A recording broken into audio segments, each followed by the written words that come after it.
I grew up in DC eating the standard American diet: meat, dairy, fruit, veggies, bread. And I remember my grandma would make me these big breakfasts with like sausage, eggs, and fluffy butter biscuits. You know, I lived for them. And at the time, I never questioned what I ate. If it tasted good, I ate it and got seconds. So what are you making? I'm making some turkey legs and turkey wings, spaghetti, and a salad. My entire family eats meat, so that's what I knew and that's all I knew. By the time I became a teenager, I had heard of vegetarianism, but I had no idea what a vegan was. And then when I was 20, I moved to Los Angeles, and that's where I learned what a vegan was.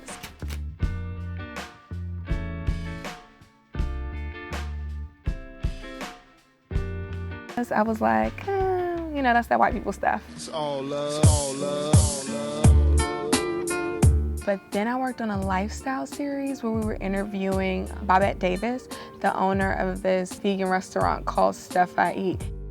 She was 65 at the time, and her body trumped mine. She was the first Black female vegan that I ever met. I don't eat no meat, no dairy, no sweets, only ripe vegetables, fresh fruit and whole wheat. She unknowingly inspired me to read up on plant-based diets, and the more I read, the more I became inspired to go vegan. Every culture has a relationship with food, and African Americans are no different. What we have, however, is a very vexed relationship with food. I think because we've been told that we ate low on the hog, if you will. We have been chastised and talked about with regard to what is referred to as soul food. And so I like to empower African American people to understand where their food comes from. Just making like a homemade base, just olive oil, garlic. I hate to be ignorant, but it tastes like white people food. It doesn't taste like white people food to me. I feel like white people food is a lot less flavorful to me. Exactly. The garlic paste would have not been. Yeah, if the garlic was removed, then it would taste like white people. Yeah. It's good. That was so ignorant that we're calling it white people. I know. When I initially identified veganism as a white thing, it was because I didn't know my history. To associate veganism and vegetarianism with whiteness, you're totally discounting our cultural heritage. A lot of our histories have been erased because of colonialism that's embedded in K-12 education. Black people were not abducted and put on ships and enslaved as someone who didn't understand anything, didn't know how to raise land, didn't have any spiritual ideas, didn't have other ideas around nutrition or harvesting the land. When you look at traditional West African diets, they are diets that are plant-based, low in fat, and also contain very little meat.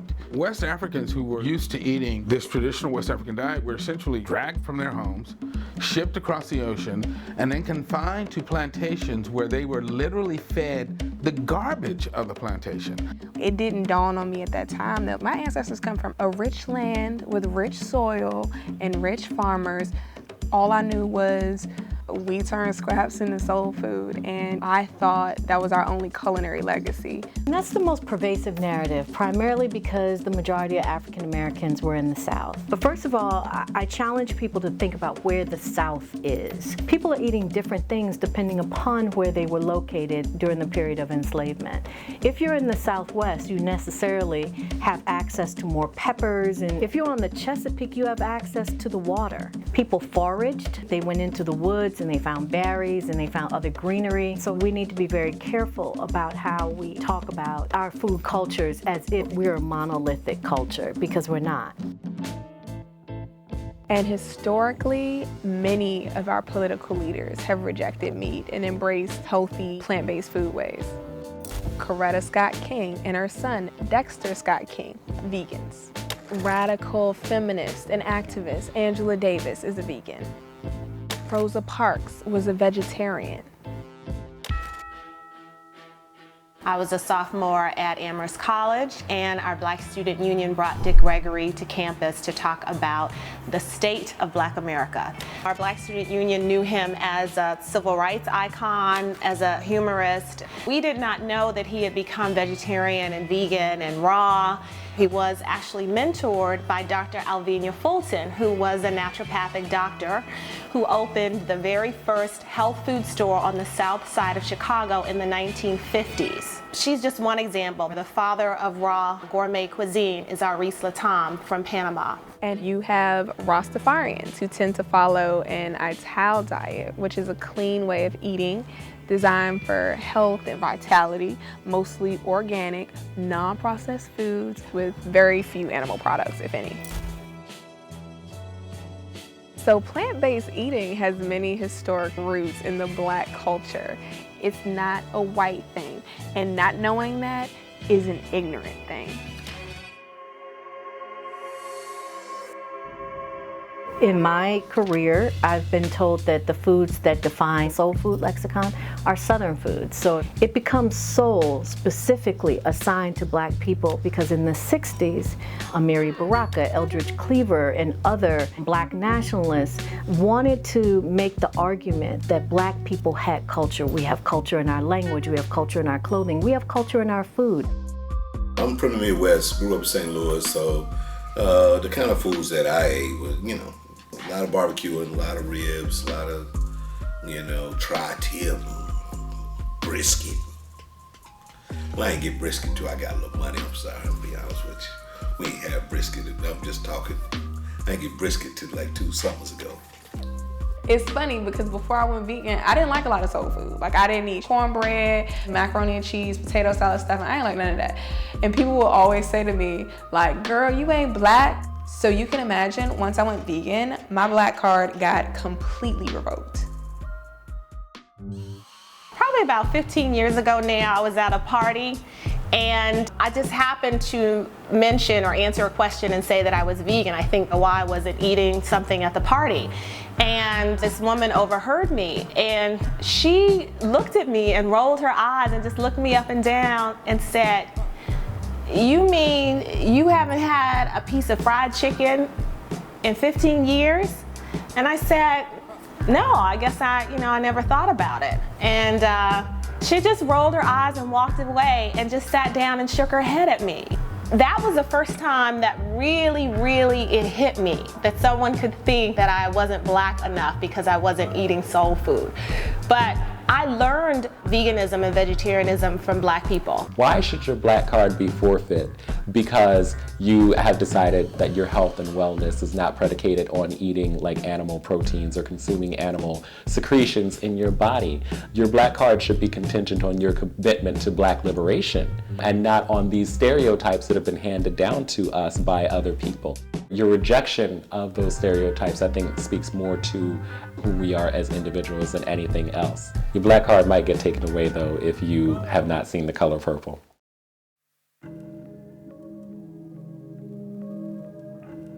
There's this conflicting dichotomy in Black America. Like on the one hand, we hate when we're stereotyped. But on the other hand, we criticize Blacks for stepping outside of those stereotypes. Like if you're Black and you're not a Democrat, Uncle Tom. If you're Black and you ain't Christian, you a heretic. If you don't get down with soul food, you bougie. This is societal. It's not particular. We don't allow people to have choice because we feel that your choices somehow reflect me. Veganism carries such a heavy definition. It means so much more to so many people. Veganism is an activist term. I think African Americans shy away from that because they're like, we don't want all of that.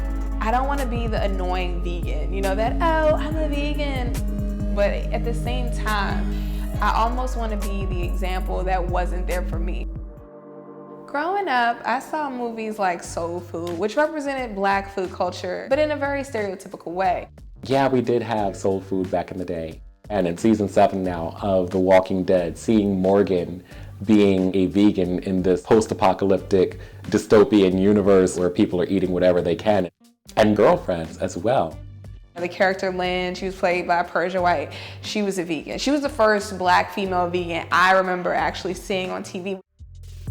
So because a lot of images of Black female vegans aren't really that mainstream, it's foreign to a lot of people in the Black community. Even the Black church is starting to set better examples. Used to be that we go to church and we're in church all day long, and you would have dinner and so forth at the church. You knew what you were going to have, right? And we always knew you were going to get your fried chicken, your greens, there was ham, there was pound cake.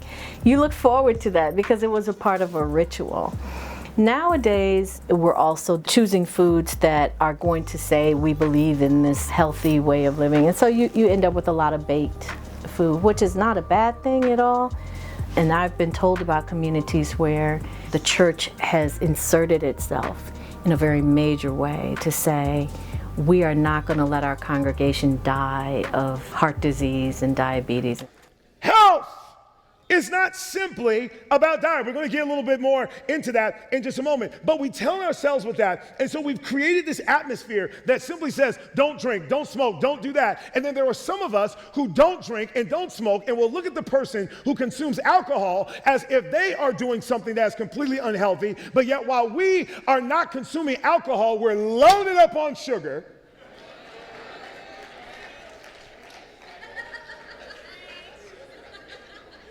No. You don't have wine before you go to bed. It's just butter pecan.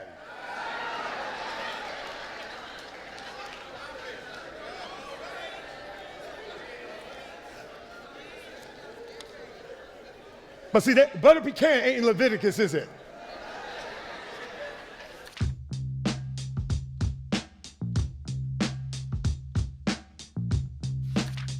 It would be total anarchy if you close all the Popeyes. That's all I'm saying. Anarchy. It'd be like the movie Purge. There's a folklore that says you could tell where the African Americans, black people had been, the Negroes, the coloreds had been, because you could just follow the trail of chicken bones. The Chicken Bone Express, right, is what it was called. So again, what I try to do with my work is empower people with those stories. I'm like, yeah, they're funny and so forth, but that's part of our history. There's no need to be ashamed. The shame comes in when you don't know the history and you allow other people to tell it to you, in which case it gets distorted. At the same time, knowing that and being able to counter that, I think you have a better chance of responding from a position of empowerment versus one of subjugation. I used to love fried chicken, and I'm not even coming from a cooning place, just being real. Like whenever you go to gatherings and there was always this big mountainous pile of golden crispy fried chicken in this like 14 by 16 aluminum Anyway, obviously when I became a vegan, that had to go. And I hear a lot of people say, I don't know how you can go without chicken, and that's real. Like I totally get it. It is one of the harder things to give up. Be honest. Come on, everybody trying to act all sophisticated, but if you was gonna eat some, you gonna go get some Popeyes now, flat out. And wouldn't nobody even judge you. I'll be looking at you like, what them wings taste like? Them wings good, ain't they? You get spicy. A food like chicken also for many African Americans, because they came through the South perhaps, or had family members who came through the South, it became a staple on many Sunday dinner tables. And so it's a comfort food, it's a familiar food, it's a food that reminds people of home and family. And so part of that I can't give it up is as much about taste as it is about connection and, again, belonging. Foods like fried chicken that are associated with black culture are denounced by dominant culture. You know, it just comes off as an attack on black foodways. And since we're constantly criticized, you know, like our music is too violent, our clothes look too ghetto, our English ain't good enough, you know, there's a big difference between saying go vegan because soul food is evil, don't eat it anymore, and let's build on soul food. Let's see how we can preserve our legacy and still be healthy.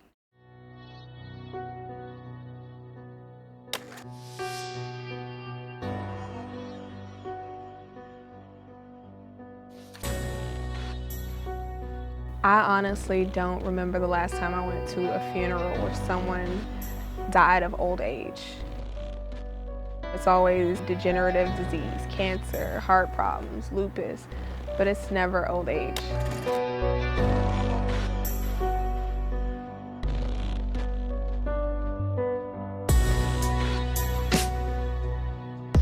As I read more and more vegan literature, there was this reoccurring theme that meat and dairy especially were linked to a lot of the diseases.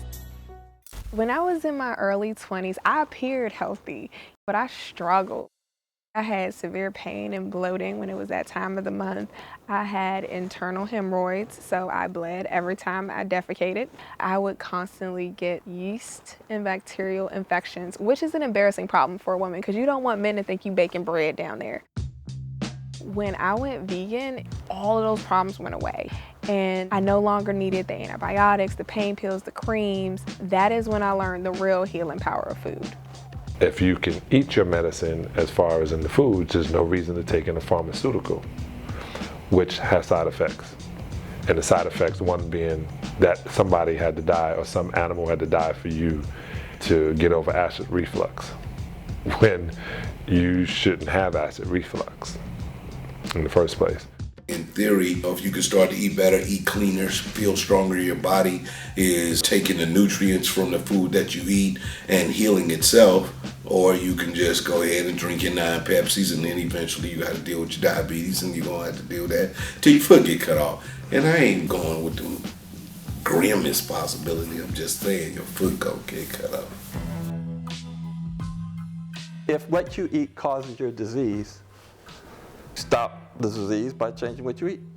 For example, if you have diabetes, you go to a vegan, whole foods pattern of food consumption, your diabetic state reverses itself. You no longer have a diabetic condition internally. My dad had diabetes, and he basically weaned himself off of his insulin. Like, he just changed his eating habits, and the doctors kept telling him, you need to take your insulin, you need to take your insulin. He just changed his eating habits, changed the different stuff that he was eating. And Daddy, how long have you been off of your insulin?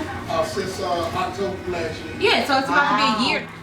So many things related to their diet that they would never, ever want to accept. Like, they just don't believe in it, even to the moment you would just tell them, like, look, man, the pork chop's killing you. You'd be like, eat pork chops. I've been eating these pork chops. I would have African Americans coming in telling me, oh, doc, I've got spastic colon, or I've got irritable bowel disease. And I would tell them, look, what I want you to do is eliminate all dairy foods from your diet for 2 weeks. Come back and see me, and let's see if the problem clears up. And I would say that in at least 8 cases out of 10, the problem disappeared. There's a very strong association between habitual consumption of dairy foods and prostate cancer. It significantly raises the risk of prostate cancer, and prostate cancer is a major problem for African American males.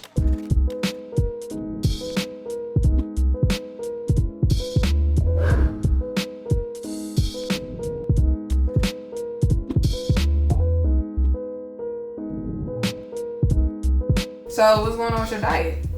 Man, so the beginning of the year, cut out all meat, man. And it was going real well.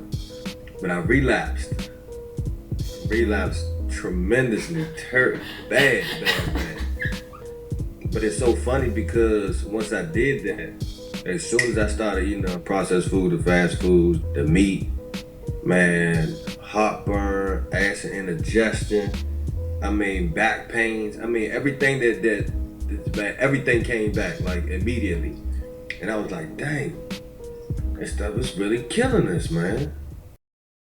Why is it that dairy alternatives are not as available to us in our communities when we can't even digest it to begin with? The food that's actually available to us is making us sick, and it's making us unhealthy. That's really reprehensible, because that's an egregious form of institutional racism. To intentionally harm the health of a large swath of our population so that industry operatives can profit from it.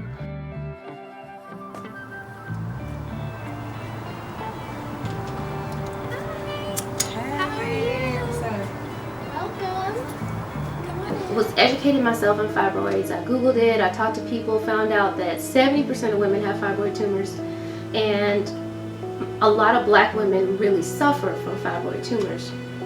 There came a time when I said, okay, I'm gonna stop taking birth control. I'm gonna stop putting all this stuff in my body, give my body a rest. Well, in 2014, I went ahead and had the surgery and had them removed. But in the course of me getting ready for that surgery, and then even after, I was educated on what foods are iron-rich foods that I would definitely need because I was suffering from anemia. I was always tired, always cold, people would always tell me, eat red meat. Eat red meat because it gives you more protein. Eat red meat because it builds up your blood. I gorged myself on meat. I went off birth control. And then I found out I had 22 fibroids. And so I was like, okay, it was like a record scratch on my life. You know, I was like, this is crazy, because I knew I wanted kids. There was no way I could get pregnant with that many fibroids. So thankfully, I was able to have the surgery to get those eliminated. And I just made a complete change in my thought and what I thought about food right after the surgery. I said, you know what? I'm not going to be eating the same things I ate before. I got to live better. My body's a temple. You know, I felt like I was able to start over after that. I am thankful to be at this point to where my fibroids are gone. There is a possibility of them coming back, but I live my life trying to make sure that I give my body every chance in the world to do right. So when someone approaches me like you did about eating vegan or just introducing me to a new way of healthier living, why would I not want to try that? Because I've seen the other side of it. I've seen the intensive care unit. I've seen what happens when your blood's not built up enough from nutrients. I've seen all that, and so why would I not, you know, try something new?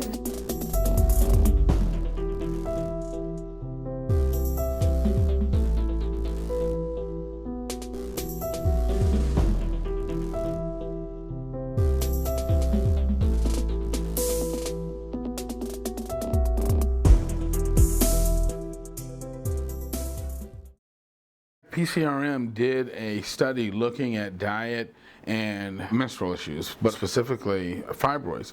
And what we know is that diets that have a lot of compounds in them that stimulate inflammatory hormones and compounds within our bodies increase the risk of developing fibroids and or the severity of the symptoms that are associated with having them. And again, animal foods are the leading culprit in that regard because they stimulate the growth of fibroids and also make them much more painful and symptomatic if a woman develops them.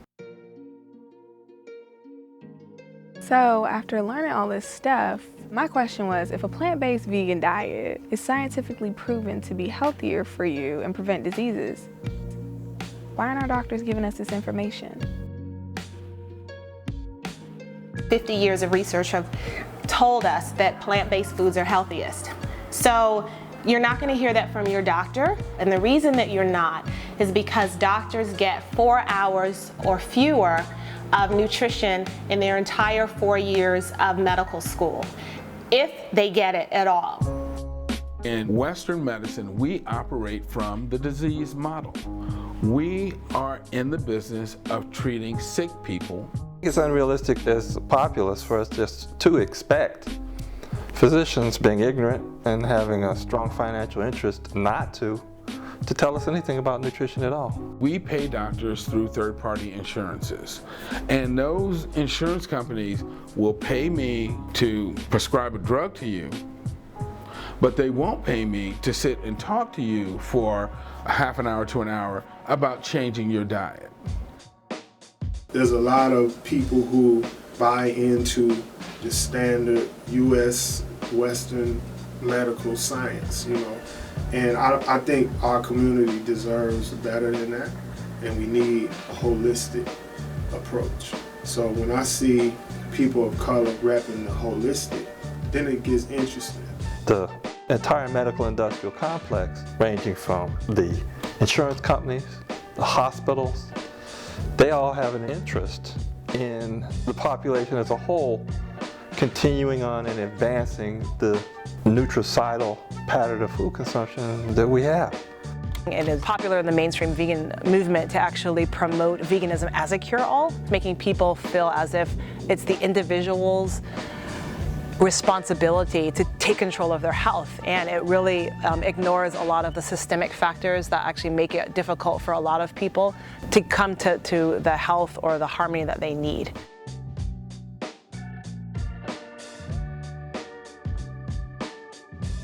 Kaiser Permanente is finally endorsing a plant-based diet for optimum health. So the more light that we shed on these issues, the more we force the powers that be to come clean.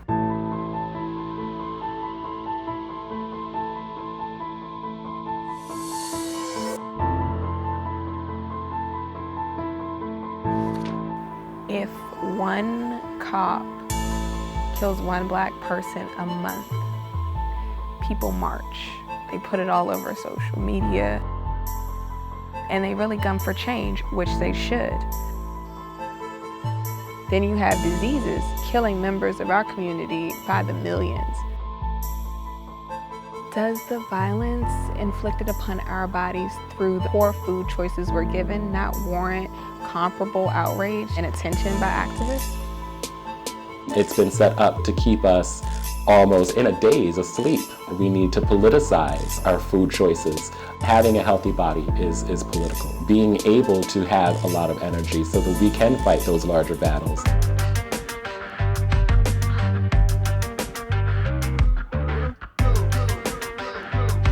For some people of color, particularly those who aren't informed about nutrition and so forth, some of the vegan books and films that come from dominant culture that promote veganism, they kind of feel like vehicles for social imperialism. We come from the hold up, who are you to tell me how to live my life? Who are you to tell me how to eat kind of mentality because of our history, and it's justified. A lot of the ways that organizations communicate, they use a very missionary and colonialistic approach. For example, we're going to go and teach those people how to eat properly. It assumes that these particular groups, which are usually non-white communities, working class communities, they've become the white man's burden.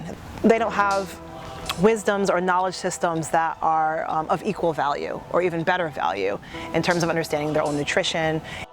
We're in the age of Black Lives Matter.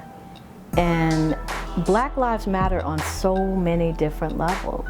And for me, I come at that as a food scholar by saying, yeah, we do. So that means our whole life matters. Our histories, our present, our future. And so when we're in this space where everyone is telling us what we should be doing, both in the community and from outside the community, I see that as a need and a desire to rule my Black body. You need to bring me in line. I need to walk a certain way. I need to talk a certain way. I need to eat a certain set of foodstuffs in order to be an acceptable Black body in this particular cultural moment.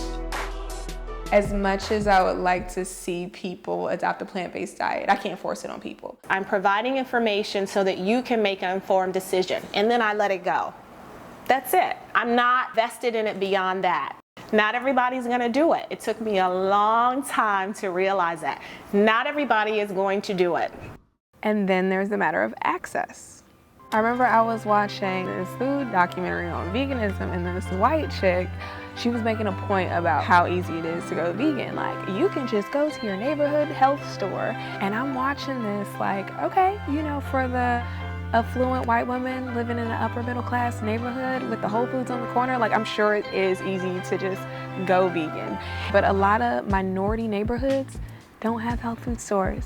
And why is that? Why is it that people living in minority neighborhoods don't have access to fresh, affordable, healthy food? And why isn't that a point worth bringing up? A food desert, by definition, is an area where there is not access to either a grocery store or healthy foods within like a mile or more. Unless the neighborhood is going through gentrification, where there are more affluent young whites moving in, then you start to see these healthier options coming. I grew up surrounded by nothing but fast food chains and carryouts. I didn't even have the awareness to see that as a problem. The closest grocery store that I go to is Safeway, and they have organic vegetables and foods there. But sometimes I do find that I'm not pleased with the way a lot of their vegetables look. Like, look at this. Like, this doesn't look fresh. It's gross. This is the kind of organic stuff you have here. Many people who are working 1 to 2 jobs, they're not making living wages. And so the ability for them to afford the food is just too high. You also have people who have to use various means of transportation in order to get access to healthy food. We found out recently that one area where the bus actually prohibits people who are riding the bus to take more than 2 bags of groceries on the bus. Well, if your means of getting your fresh groceries is going to be on a bus and you can only bring 2 bags of groceries home and you have children, that's going to make things very difficult for you. Health is the front lines. You can't just have health just in a vacuum of privilege, right? Health is about access. It's about economics. It's about the psychology. It's about the organization of the community to provide certain things. Most of us can figure out the biggest incentives for exploiting others, which is profit. That word drives so many too often to look other ways to approve their actions that they would not normally stand up to scrutiny. Under capitalism, both humans and animals are typically working for the profit of others. A system which is inherently about exploiting and keeping them oppressed sees no problem in allowing it to continue. I founded Food Empowerment Project and I currently run it. We are a vegan food justice organization where we work to encourage people to go vegan for the sake of the animals. We also work on access to healthy foods in communities of color and low-income communities because the lack of access to healthy foods in this country has become a privilege instead of a right, which it should be. Back in DC, one of the guys I went to high school with, Ronnie Webb, School Without Walls 04 baby, he started a nonprofit called the Green Scheme. And on a grassroots level, his organization goes into at-risk communities, which are predominantly communities of color, and they promote health awareness. They teach people about urban agriculture techniques. The Green Scheme, they also use urban agriculture as a weapon to help people in the community back against lack of access. Urban agriculture is basically growing food in the city and growing it in crazy places, or I guess what people would consider crazy places. So right now, we're behind an apartment complex in Southeast DC and we have a hoop house. I also went to School Without Walls with Xavier. When I went to interview him in his garden, he let me taste some of his lettuce. And his lettuce game was real strong. I mean, real strong. But I'm engaged. We're trying to create something new that the people control, that the people dictate to create new access to food. So right now, anybody that lives in the surrounding community or neighborhood, in a few months will have access to kale, collard greens, turnip greens, carrots, tomatoes, some more okra, beets, radishes, all types of stuff. That's awesome. Like, it's perfect. It's a perfect fruit. It's a perfect vegetable right there. God just was like, there it is. Go eat that. In order to be healthy, we can't settle for foods that kill us. So the same way we rally for police in neighborhoods to get their situation together, let's rally for clean, organic, affordable food in our neighborhoods. So there's the issue of access, but let's say more people in marginalized communities had access to healthier, affordable food. Would they eat it? People don't understand how nutrition affects our bodies, how it affects our wellness, how it affects our appearance, how it affects our energy levels. But we are taught the importance of having a mobile phone. I mean, if we got cable, if we got the new Ewins, you know what I mean? Whatever, if we can pull that off, you know, shoes is like $350 now. I'm like, jeans is $150, you know, a piece. So in the hood, we the freshest it get. So, but then we skimp on what really matters. Somebody got to say that, because that's not politically correct. You say that, you catch all kind of flack, but real talk, I don't want to see no Ewins on my feet, you know what I mean, and I'm eating Dairy Queen. Give me the organic super kale grown down the block, you know what I mean, and I'll wear some flip-flops. Eating plant-based meals, that's an invisible choice. It won't get you the nods and the high fives and the Instagram likes as Jordans or a nice hair weave. But you really gotta question yourself if your desire to be seen as fresh outweighs your desire to actually be fresh and healthy. And don't even psych yourself out with, oh, but it's too expensive. There's plenty of ways to be vegan on a budget. Do you spend your money here, or do you spend it on medicine later on? Go to EWG.org, which stands for Environmental Working Group, and they have a list of the fruits and vegetables that are most sprayed and least sprayed. The least sprayed are by default organic, but they don't carry the higher price tag. and swap out your white rice for brown rice. Swap out your white pasta for whole grain pasta. These things are easy to do and they're cheap. It's really not a matter of a vegan diet being more expensive than a carnivorous diet. It more so depends on what you buy, because when I wasn't a vegan, I would turn to salmon for protein. Now 3 or more salmon steaks, that would run me like around $10 or more. Whereas if I get a block of organic tofu, which is 3 servings of protein, that only runs me $1.99. Of course, if I decide to get the fancy vegan crab cakes from Whole Foods, like that's gonna set me back. Same thing with eating out. Or we decide to do Asian, my veggie chow mein is gonna be cheaper than the shrimp chow mein. So if you eat meat, you eat within your means. If you're a vegan, you eat within your means. I'm of the perspective, because of my own experience, that I've been on plant-based since I was on food stamps. You know what I mean? So it wasn't a question. It was about, oh, this ain't healthy. Well, the same hustle I apply to whatever else, I'm about to apply my hustle to getting the food, the organic.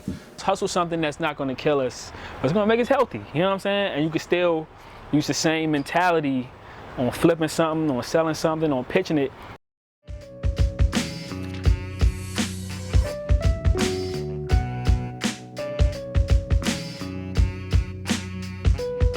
But yeah, so I'm gonna take you guys to see my girl, Chef Nina, and she's gonna put y'all on some vegan game. Do you know the menu? Did she tell you the menu yet? She told me the menu, but I don't want to tell you guys. Okay, here we go. No, it's not a here we go type of I don't want to tell you. It's like, it's so delicious. I want you guys to be surprised. Here come the bubble guts. No.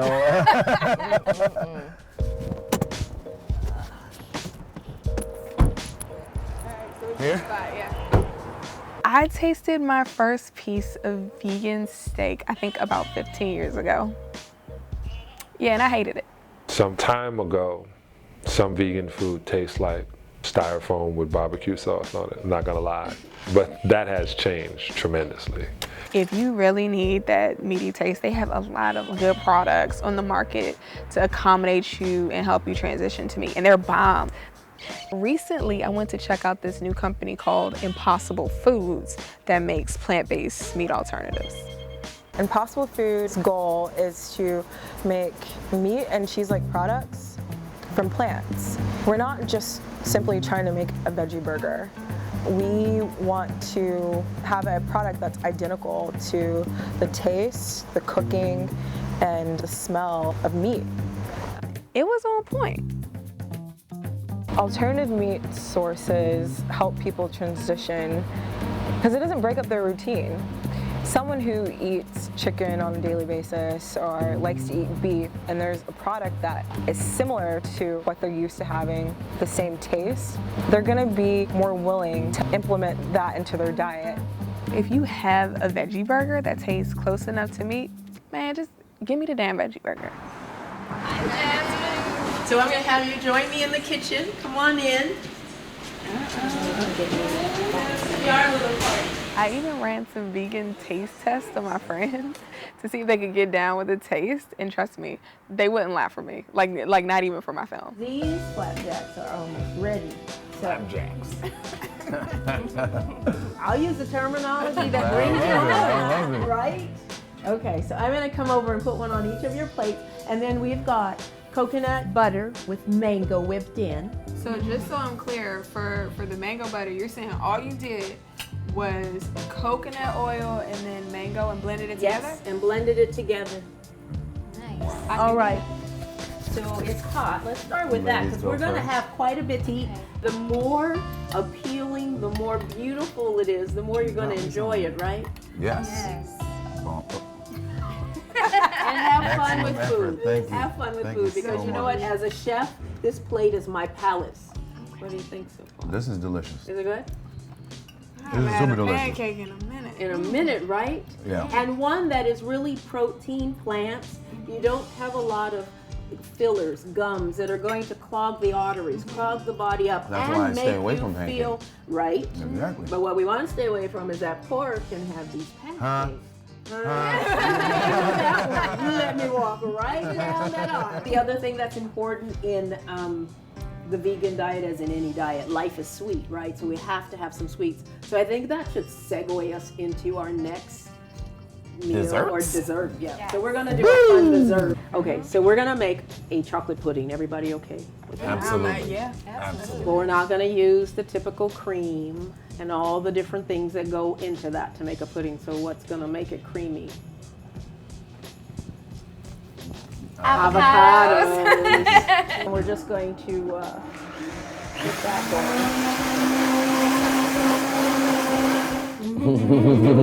Tell them that you put it in. Maybe you won't. Look at that texture. Wow. Isn't that beautiful?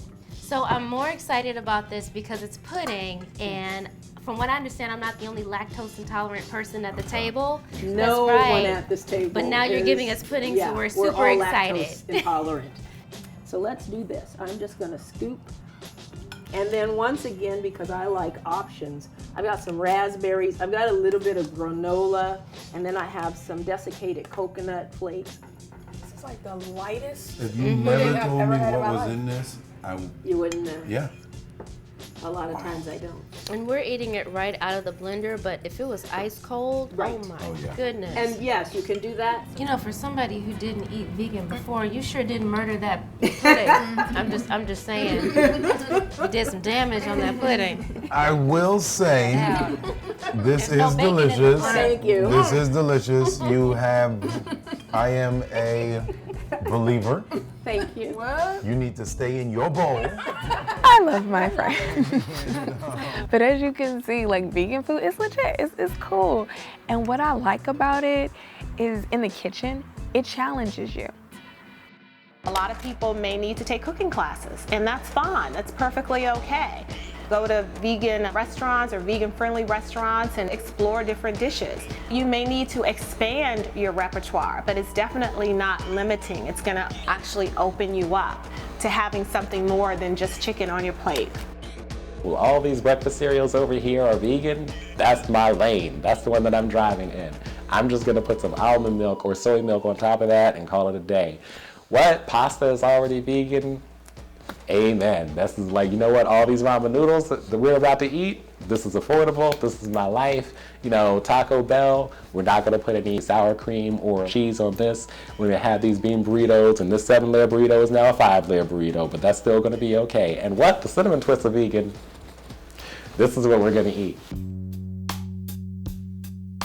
Part of my vegan journey was retraining my taste buds. It's not necessarily that hot wings taste better than kale. It's just I grew up eating hot wings. I've eaten hot wings for decades. This is the funny thing. People talk about vegan food as though it exists outside of our food system. Like, you know, like I'm going to eat this apple and this is a vegan apple. The apple was already vegan before we put a qualifier on it. Vegan food isn't nasty. It is our perception of food and our insistence of putting food into little boxes and labeling things very specifically. When I first tasted kale, I was like, okay, this is some nasty shit. Like, it was all bitter, but because I knew how good it was for you, I just started eating it despite the taste. And eventually, I started to like it. Now I'm hooked. You can juice it with some strawberries and bananas, coconut water, boom. So just trying out new things, kale chips, so many different things, you know, you can explore. Dr. Milton Mills did 2 great lectures. Are We Designed to Eat Meat and The Biology of Disgust, both on YouTube. My favorite argument is when he compared humans to natural carnivores. So you take a lion. If a lion sees like a live piece of meat, a zebra, or even like a gazelle carcass, you know, he's gonna salivate and get excited. He's gonna wanna bite into it. But with humans, if I see a live cow or a pig carcass, by nature, I'm gonna be disgusted. Like, I'm not gonna wanna bite into it. In order to consume it, humans have to take off the head, take away the fur, take away the feathers. We have to take away everything that reminds us it's an animal. And then we add seasoning to it. Pepper, onion, basil, oregano, which are all plant-based seasonings. Then we have to cook it to completely change the properties. So what we're really doing that we don't realize is we're taking this meat and we're trying to make it taste more plant-like. He made some other good points too.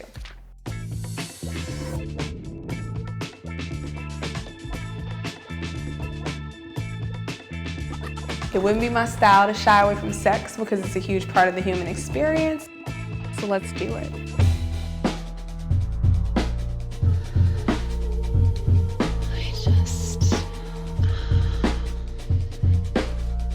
What you put into your body affects your hygiene, particularly your body odor. So when I ate garbage, I was not 100% pleased with my smell south of the border. I mean, it was by no means catfish, but there was just this like, you know, all day odor after a long day or a run at the gym. And so if a man wanted to be intimate, I didn't feel comfortable going right into it. I would always say, oh, let me go pee. And I would run to the bathroom and do a smell check. And then once I changed to a more plant-based diet, let's just say when you eat clean, you smell clean. No matter what time of day, you won't need to do smell checks. You know, there's a lot of talk around the politics of respectability with Black women, and that we don't talk about things like that. And if you're a person who has a womb and a vagina and you're dealing with certain issues like inflammation, PMS, or you're dry and it's hard to engage in, you know, sexual intercourse, you may not know that certain things you're doing could affect that. Furthermore, there's actually an association with plant-based diets and both potency and virility. Studies have shown that the more meat and animal food that people eat, their fertility tends to go down, and also their virility, their ability to perform in the bedroom is that much less. I'm in my late 50s and I don't have any problems with functioning. I'm 51 years old now. I like when I hear that and I know that, but I don't have to take any blue pills or yellow pills. I don't have to take any pills to be John Southey. My wife taps me, I tap her back. I just wrote that shit. Oh my God, I can't believe I said it. And for any man struggling with erectile dysfunction, I would urge you, try a plant-based diet. According to the Physicians Committee for Responsible Medicine, impotence is a blood flow condition that stems from poor vascular health. So if you adopt a plant-based diet, your arteries open up. And when your arteries open up, blood flow starts and someone else will probably stand up.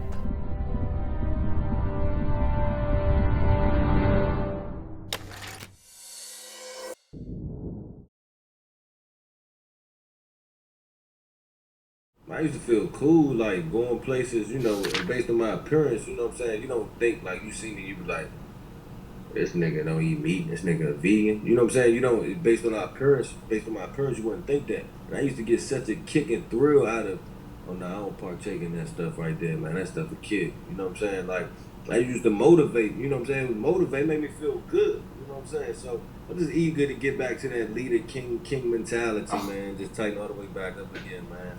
I love it. For real. I love it. And lead by example, man. Lead by example. My fiance and I used to work at the same production company, and his male friends would give him so much crap over the vegan lunches I used to give to him. Like, it was all in fun, but it kind of hinted at this idea that there was something effeminate about, you know, salads and plant-based foods. And there's always been this association with men and their big rack of ribs on the grill, and this idea that, like, real men eat meat.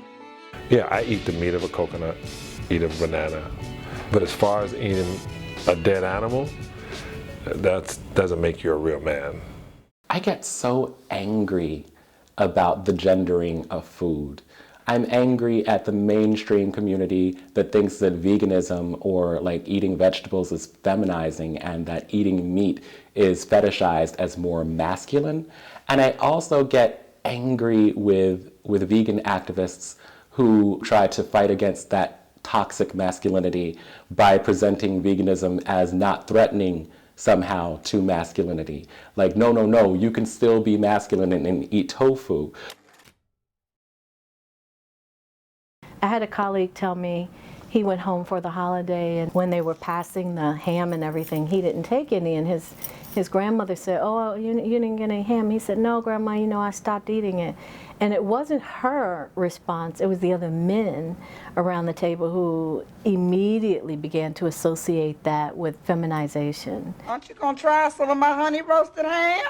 I'm afraid I don't eat pork, ma'am. Don't eat pork. A black man that don't eat pork is a traitor to his race. I've never eaten vegan before. I don't know. It's gonna be a whole new taste experience. It is. They got the tacos. I don't understand what type of taco meat they're gonna have in the tacos. Like, What does it say they have? Walnut cranberry meat.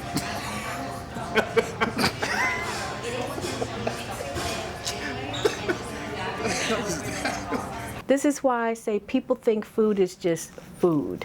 No, it is filled with so many layers, right, of expectation, of anticipation, of you should, you shouldn't. It is a heavy, heavy, heavy material object that carries so much power. The masculine aspect of my diet is really that I eat for energy. I eat to empower myself. I eat as a form of discipline, but I choose to be disciplined. You know, to me, that's an expression of masculinity. Live by a code.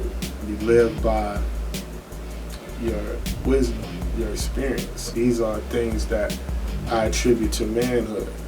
When I see men frown up at healthy foods, it shows me a lack of awareness, like a lack of regard for your own well-being and just a lack of ambition to want to do better for yourself. And those are qualities that I associate with children, not men.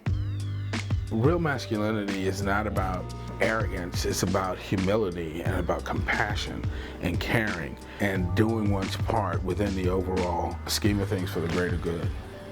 And you get to be 45 and 50 and you're doped up on pills, you now just starting to get old enough to really develop some wisdom and that you can really be the patriarch. If you're vegan, it helps you stay in line with your life purpose. And that's what masculinity is all about. Being a protector, being on purpose, being vital so that you can provide. Not wrong, that's the vegan side. Go ahead. Is that ranch? I'm going to dip him in a ranch one time. All right, so this is a, was it buffalo cauliflower?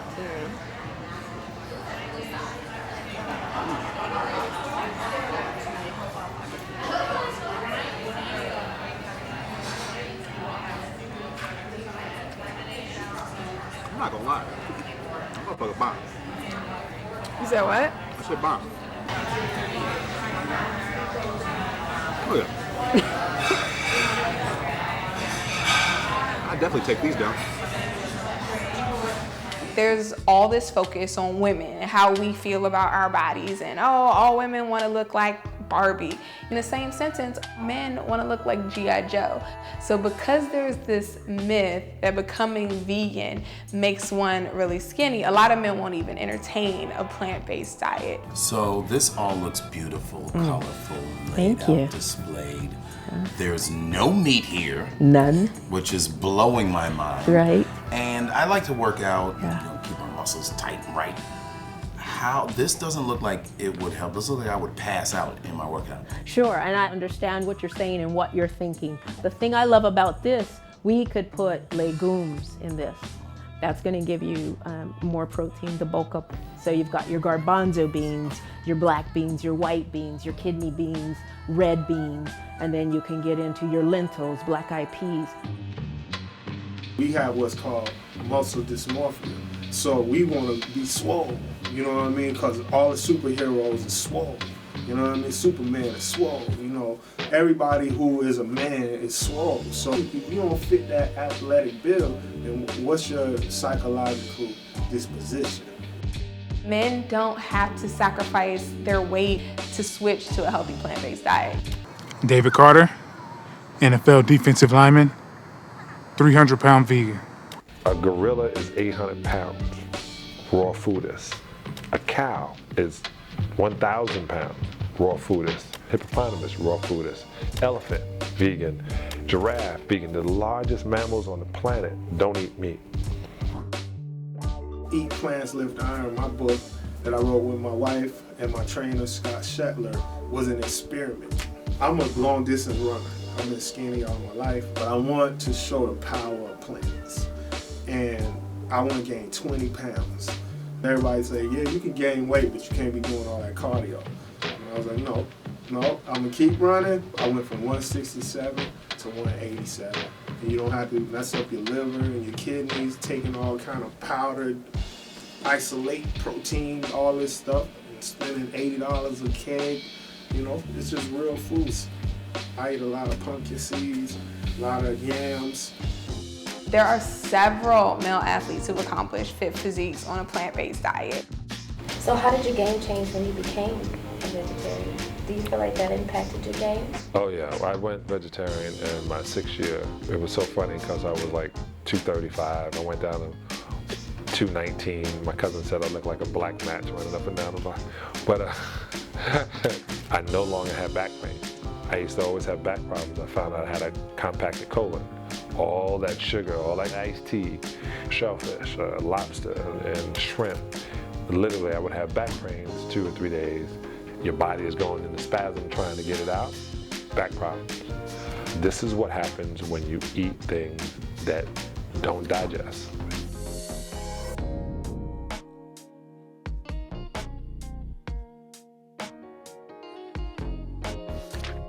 Before I became vegan, I got up to about 167 pounds. And I had mixed emotions about that size. Like, part of me knew I shouldn't get caught up in this whole like Eurocentric idea of beauty that revolves around being really skinny. But you know, deep down, I cannot deny the fact that I just wanted to be skinnier. I don't even like saying that out loud.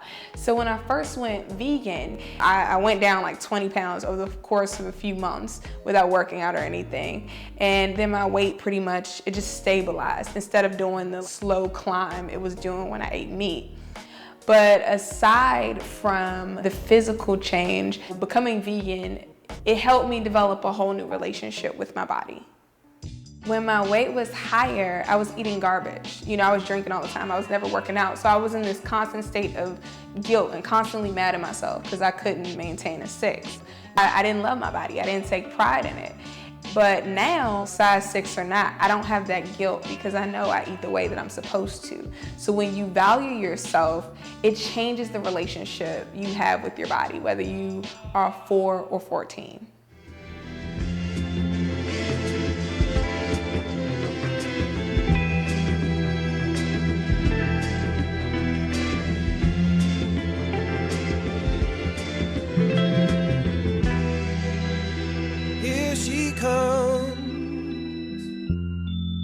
You better watch your step. She's gonna break your heart in two. It's true. I started in modeling, and I was always, my whole life, a very small person. My family, they're all very thin people. I grew up on meat and potatoes kind of diet, and you know, vegetables were just kind of an afterthought. My relationship with food has always been tricky. I actually grew up dealing with eating disorders.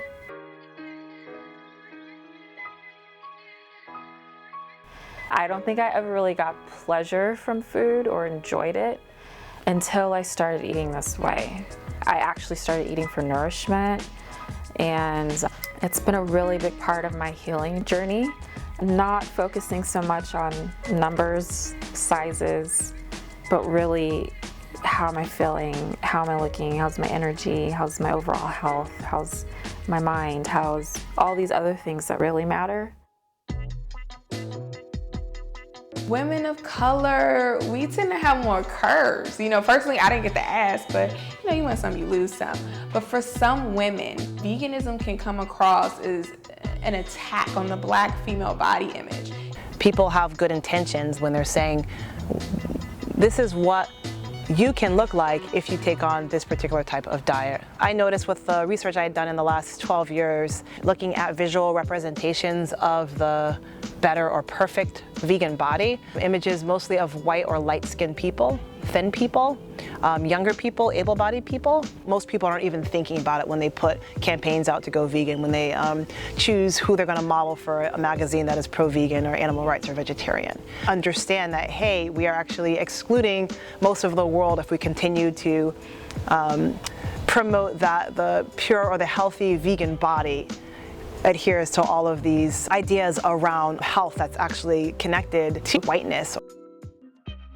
It took a while before I actually came across vegan women of color who even had a fuller body type. So I actually believed this idea that if you eat vegan, you automatically become really skinny. I try not to kind of perpetuate that rhetoric and understand that there's plenty of evidence that shows that there are people of all body types that are healthy and unhealthy depending on their, nutritional situation. Just like a meat-based diet, people who follow plant-based diets will have different aesthetic outcomes. It depends on how much you eat, whether you still consume a lot of carbs, or if your foods are high in sugar, how much you work out, and so forth. And you look at J-Lo, Serena, Beyonce, they all endorse plant-based eating, and they have curves for days. Actually, the first time I have more curves than I've ever had. My weight has been pretty consistent for these entire 30 years. I'm told and I believe that I look younger than I am. Thank you. And that's a huge benefit for me. And I honestly see veganism as a window. This is the way that I'm living to be happy, to be healthy, to be fulfilled.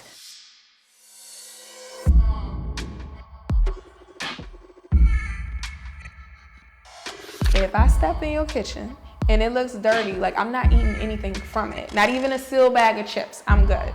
So I look at these factory farms with the same scrutiny because that's where the meat is held that's supposed to go in my body. And the more videos I saw on modern farming practices, there's no way I'm eating that. There's no way I'm ever gonna give that to my child. Like, you have dead and diseased animals mixed in with the live ones, standing in their own poop for weeks. Nothing about that registers as clean to me. And then I was reading Tracy's book by Any Greens Necessary, and apparently they allow a certain percentage of feces in the meat. So I'm good. When cows are going through that slaughterhouse process and they're sliced, they're hung up on metal hooks, and their stomachs are sliced open, everything falls out onto the equipment. The way animals are murdered, the way they are gathered, the way they are farmed, the diseases they carry, that right there should be enough not to eat it. If I took you to this place downtown, Los Angeles, this chicken warehouse, whatever they want to call it, and at a certain time of day when they're murdering all the chickens, you can smell the death. And there's people lined up to get these chickens because they felt, well, they killed them fresh. And I sat there and I couldn't believe the smell. If you were to smell where they were, you wouldn't want to eat.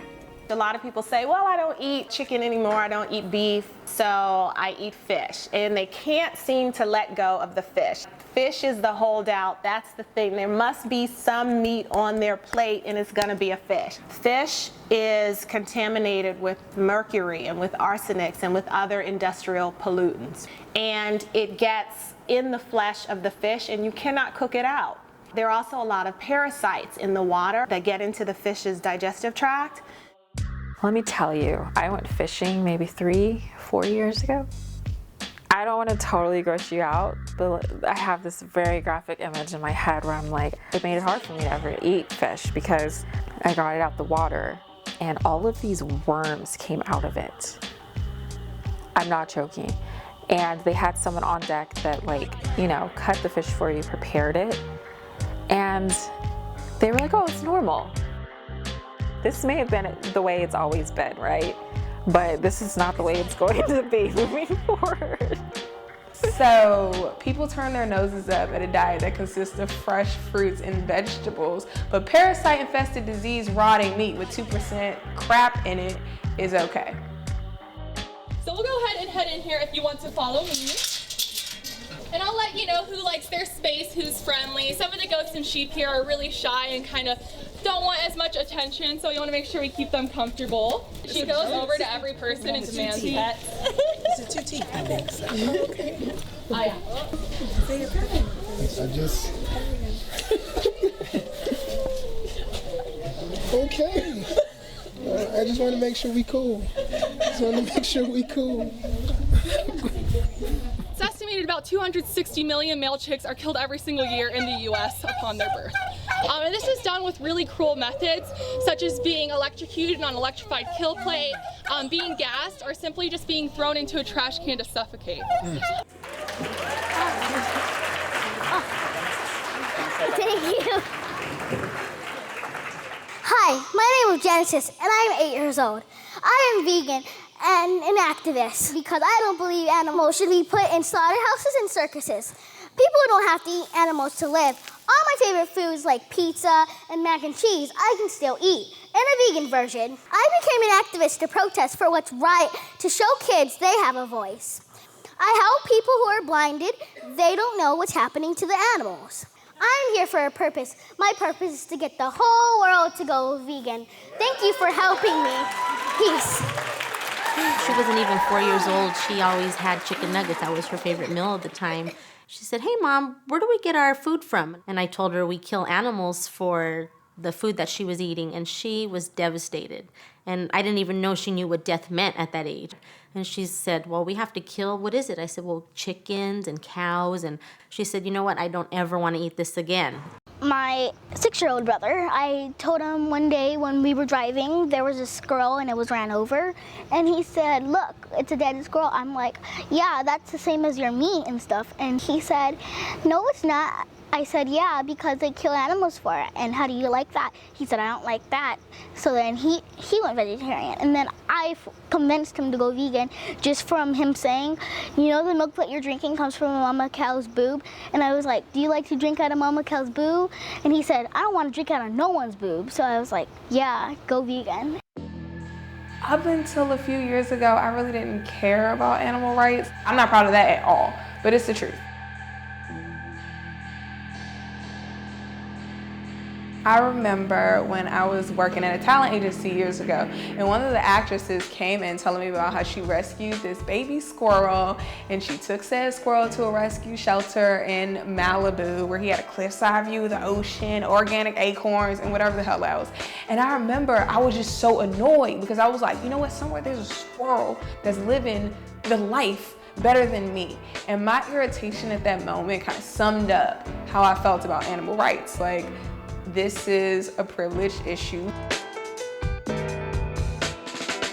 Unfortunately, in some ways that it is, because we do afford the ability to be worried about another species, to be worried about what's happening to animals when many people are just striving for survival.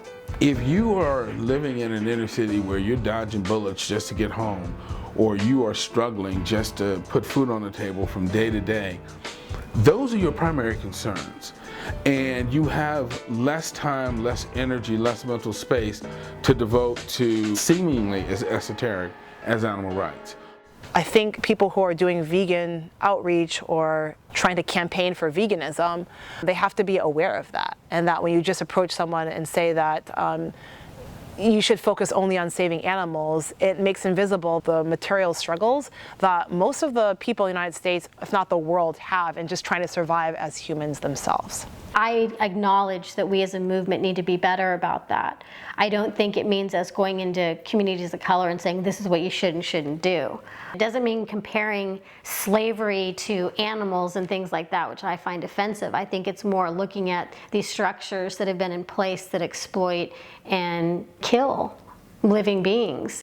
We've been robbed collectively of our empathy. I want Black people to have that empathy back. Maybe I'll try to take out meat from my diet once a week, or maybe I'll stop using makeup that is tested on animals. To start where you're at and not make it about, you know, just doing this overnight thing. What are y'all gonna have for lunch? First things first. No, actually, I was thinking about a kale shake already. Nice. I love kale. Monday, I might not have any meat. I might do a little meatless Monday.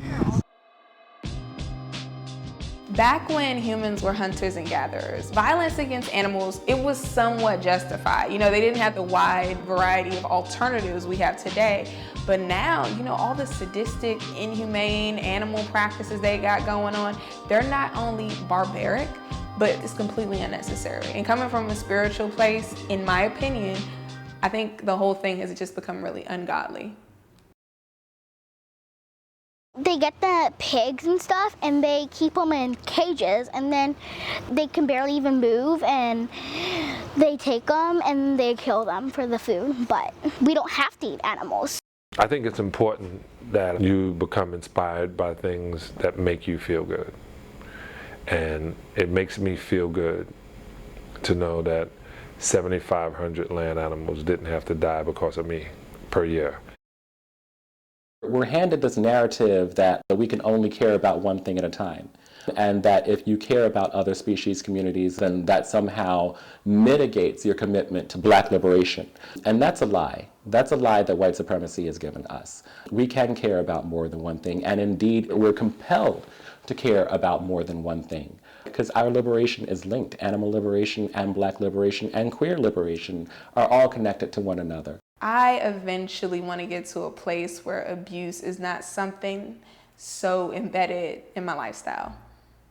I'm challenging people of color. Like, I'm calling my people to task. The same way we want people to take arms for our cause. The same way we want people to be compassionate for us. You know, I put the ball in your court. Like, if you see this cruelty, if it doesn't bother you, okay, sit tight. But if you know in your heart that what happens in these tapes is wrong, be strong and be disciplined enough to eat that conviction. For me, I grew up in DC and I had certain examples, you know. I had the strong Black woman, the independent Black woman. I didn't have the compassionate Black woman. So that's why there's like a break in my empathy.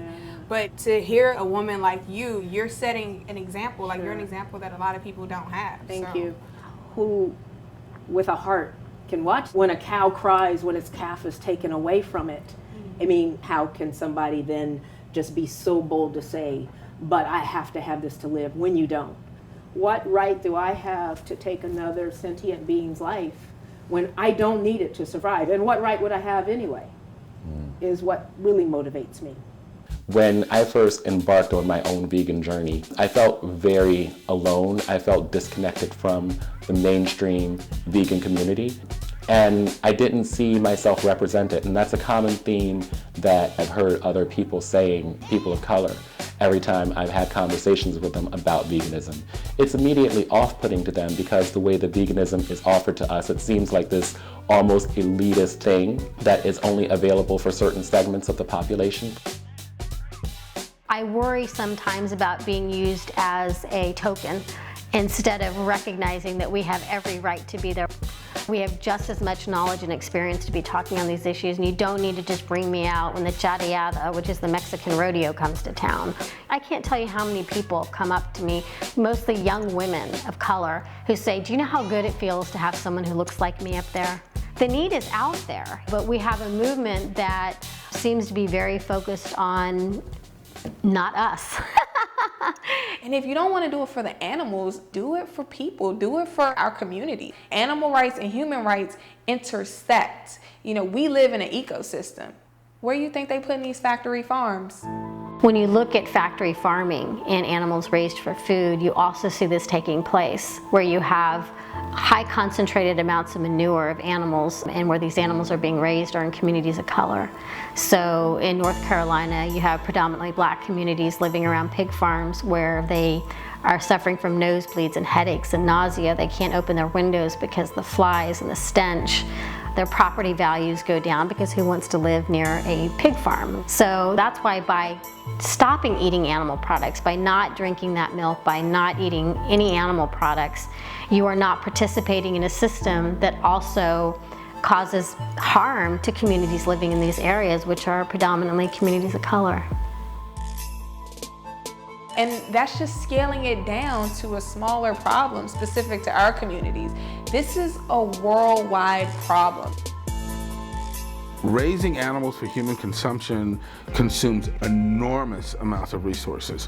One of the reasons that global hunger is such a problem is because We grow enough food to feed every human being on this planet several times over. But the reason there's a shortage of food is because we take that food and instead of eating it directly, we turn around and feed it to animals. And that, in essence, creates scarcity.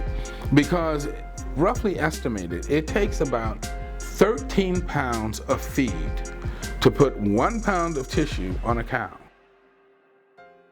The largest source of greenhouse gas emissions is animal-based agribusiness. Factory farming, the poop and the burps from animals that are factory farmed, they create more global warming emissions than all of the world's transportation combined. And that is the world over. That's just not in the United States. It's the world over. It's the rainforests that are being demolished so that cattle can graze to produce meat. It's the water that's being polluted. It's the soil that's being eroded. So factory farming for meat and dairy-based diets are the biggest contributor to global warming. The real elephant in the room is that a lot of people of color don't really give a bleep about the environment. Even me personally, growing up, like I watched Captain Planet. I never litter. I did Earth Day once or twice in school, but that's like as deep as it got. The examples for that kind of thinking just weren't there in my community. I believe that when we get people to critically think about their world, their behaviors will change as well. Talking about veganism or dietary veganism isn't the only way to get people to not eat meat. The reality is we all need to be thinking about this stuff because we all live on planet Earth.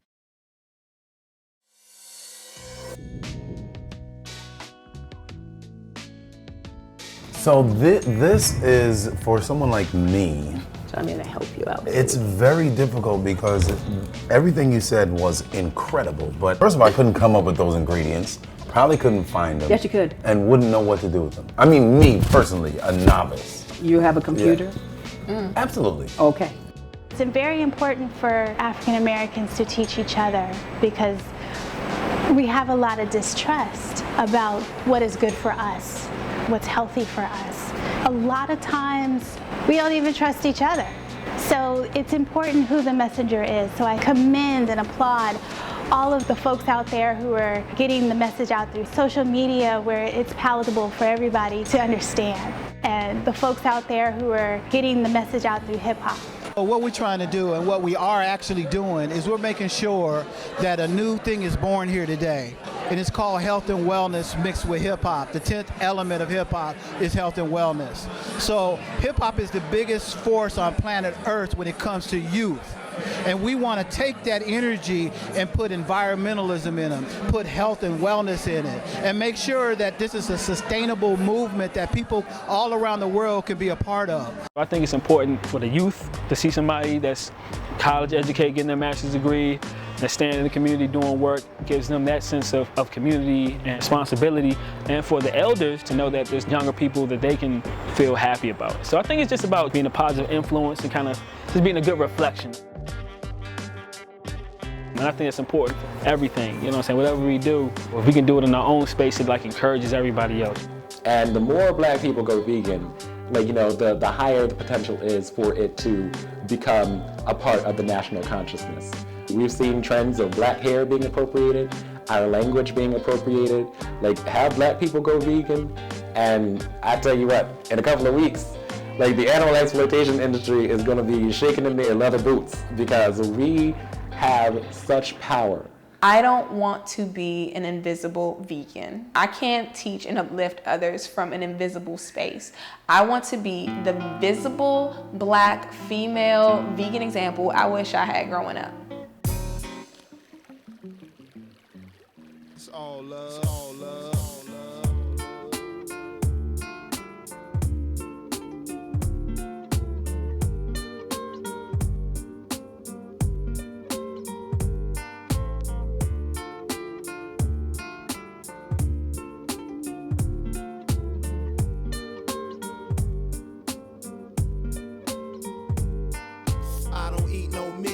No dairy, no sweets, only right vegetables, fresh fruit and whole wheat. I'm from the old school, my household smell like soul food, bruh. Curry falafel, barbecue tofu, no fish though, no candy bars, no cigarettes, only ganja, fresh squeezed juice from oranges. Exercising daily to stay healthy, and I rarely drink water out the tap cause it's filthy. Lentil soup is mental fruit and ginger root is good for the youths. Fresh vegetable with them ital stew. Sweet yam fries with the green callaloo. Careful how you season and prepare your foods, cause you don't wanna lose vitamins and minerals, and that's the jewel. Life brings life, it's valuable, so I eat what come from the ground, it's natural. Let your food be your medicine, no accelerant. Strictly herb generates from the sun, cause I got melanin and drink water.